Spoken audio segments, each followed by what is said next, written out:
সেটা নিয়ে একটা ভাবনা চিন্তা চলছিল সকাল থেকেই।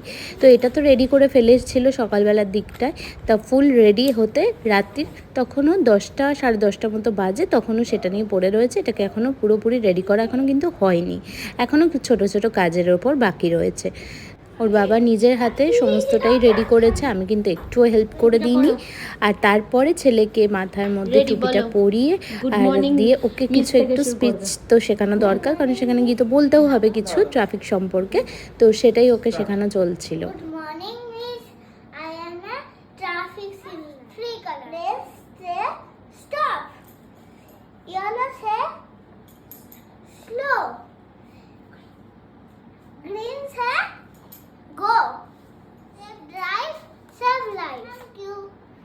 ভোরবেলার দিকে ঘুম থেকে উঠিয়ে গপুকে রেডি করে দিলাম। এবার গপু চলে যাচ্ছে স্কুলের জন্য। আর এই যে ওর ড্রেসটা এর মধ্যে ভরে দেওয়া হয়েছে, ওখানে গিয়ে রেডি